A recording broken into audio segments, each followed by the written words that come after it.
C'est un contrat de 1 850 000 € pour aider ce parc sur 2 grandes actions. Sur la préservation, préserver ce patrimoine naturel si riche qu'on a la chance d'avoir, et pour accompagner aussi des actions nouvelles, parce qu'un parc naturel, il y a aussi de l'innovation à aller chercher dans certaines actions sur des thématiques importantes, changement climatique, carbone. Donc voilà, 1 850 000 sur 3 ans pour préserver, accompagner, et les 2 régions, Nouvelle-Aquitaine et Pays de la Loire, travaillent main dans la main et sont sur les mêmes sommes. En fait, la région Pays de la Loire, ça représente à peu près 17-18% du montant global, et la région Nouvelle-Aquitaine aussi.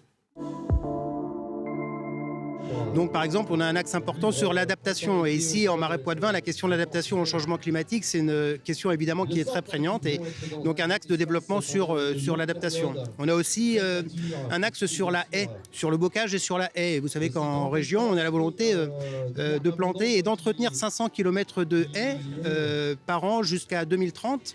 Et ça, c'est un vrai enjeu parce qu'aujourd'hui, on a des haies qui sont plus détruites qu'elles sont plantées. Donc, on a un solde négatif. Donc, voilà un sujet aussi sur lequel on s'engage fortement avec le parc dans ce contrat de parc.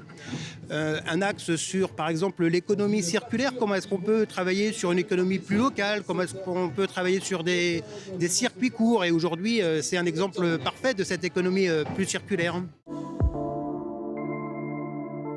C'est le propre de la vie de ces communaux, c'est d'être immergé donc, avec de l'eau, d'en garder une partie, puisqu'on a cette belle combinaison entre ce qu'on appelle les baisses, donc les parties basses du marais, et les belles, c'est aussi un très très beau nom, c'est les parties hautes. Donc là, il y a encore de l'eau dans les baisses, et donc ça va profiter aux animaux. Qui plus est, on a aussi fait un peu de plantation pour permettre aussi d'avoir des zones d'ombre sur les parties les plus chaudes de l'été pour que les bêtes soient bien dans ce communal. Voilà, non, c'est vraiment un milieu extraordinaire, et c'est cette combinaison. Souvent, on est sur des contradictions entre le développement économique, des activités économiques et la biodiversité.